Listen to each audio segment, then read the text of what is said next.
If you Google YouTube best practices, pretty much every expert out there will tell you not to post on Christmas Day. The views are going to be low, everyone will be busy with their families, and it's much better, they say, to skip it altogether. But I see things a little bit differently, and for me, making this video and posting it on Christmas is maybe one of the most important things I can do this year as a filmmaker, and in this video, I'm going to get into why it's also important for you too. You're probably wondering what I'm talking about and why, after 115 days in the Arctic and one of the busiest professional years of my life, why do I care about posting a video on a day when most people won't be watching? And that's a fair question. But in this video, I'm going to tell you why this is exactly when it matters the most, and more importantly, what this means for you on your own creative journeys.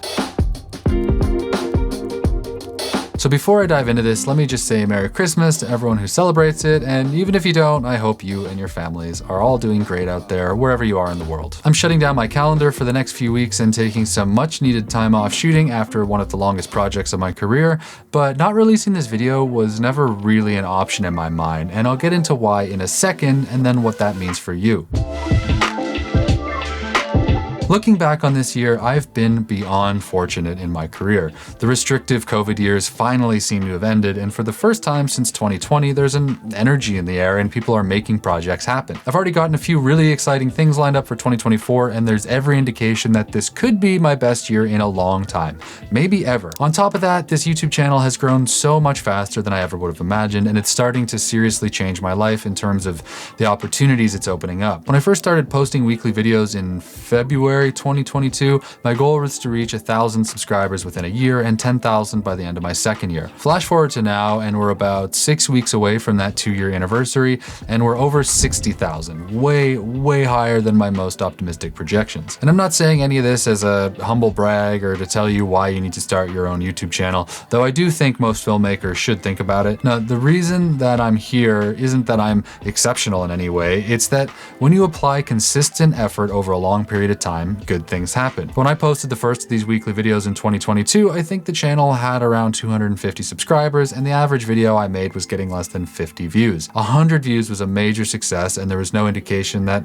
anyone out there cared what I had to say or if they'd notice at all if I just stopped. Because honestly, no one was watching and no one would have cared. It was the same for the second video and the third and the 10th. Almost no impact and a massive commitment of time and energy. Most sane people would have stopped.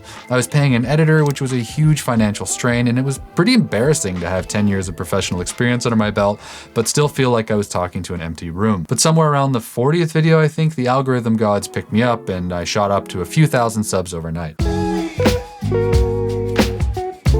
The growth since then has been up and down with lots of plateaus, but since that day, I've never missed a single week's post, no matter what was going on in my life. In fact, that first surge in numbers happened while I was in the boreal forest working on my first feature doc as a director and living in a tent without any Wi-Fi at all. It would have been very understandable not to keep up the posting schedule considering how busy I was, but if I'd stopped, then odds are that nothing would have happened. I also didn't miss a single upload even though I was away in the Arctic for a third of this year and shooting full time, and I had to get up at 5 a.m. every day to make videos before the production started. Now, I'm not here to tell you about how I grew my YouTube channel or talk about productivity hacks. What I'm trying to get across is that success in anything, whether that's YouTube or filmmaking or photography or building a dog grooming business for that matter, it's all built off the back of consistent effort over time. A very small group of people out there will go viral or have massive success right out of the gate, but those are not the examples to emulate because it's really hard to get repeated results like that. Now, the people that I've modeled myself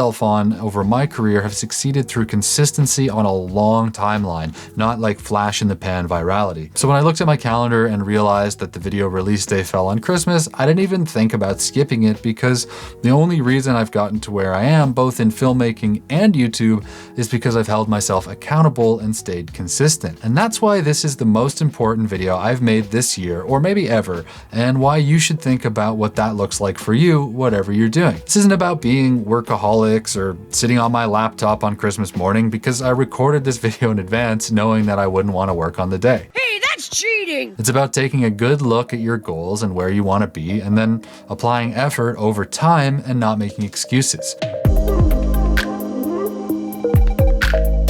One of my favorite books is The Book of Five Rings by Miyamoto Musashi. It's this old epic samurai story about a lone swordsman in feudal Japan who's like singularly focused on being the best sword fighter who ever lived. On his quest, he stops fighting for a long time and he just goes off to learn like farming and calligraphy and a bunch of other seemingly non-related things, all of which he masters before going back to fighting. It seems a bit strange, but then he explains his whole philosophy as when you see the way broadly, you see the way in all things, meaning that if you can master one thing, you can master anything. And that's because the way to mastery isn't to be a prodigy or be blessed with exceptional talent, it's to work hard at something over time. Mastering calligraphy is the same process as mastering sword fighting, which is the same process as getting good at filmmaking. Effort over time equals success. And if you're trying to succeed as a filmmaker or anything else for that matter, these are words to live by because it's the only thing that works. That's why posting this video is important to me and why it should mean everything to you as well. We're about to head into the new year, a time of all sorts of resolutions and promises you make to yourself about what you're going to accomplish in the year to come. My suggestion is that instead of hoping for some major success or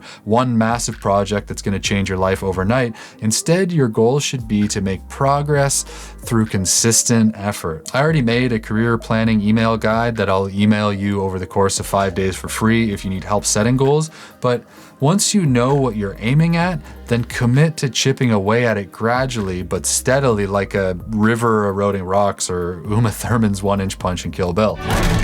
Wishing for overnight success is for amateurs. Professionals sit down at their desks every day and work. So who knows how many of you are going to click on this video, but for those of you who do, my biggest hope for you this year is that, like Musashi, you'll start to see the way broadly and then apply it to whatever it is you want to achieve with your filmmaking. Effort and consistency over time equals results, and that's the only equation that you can count on. So Merry Christmas and Happy Holidays, and may 2024 be your most consistent year ever.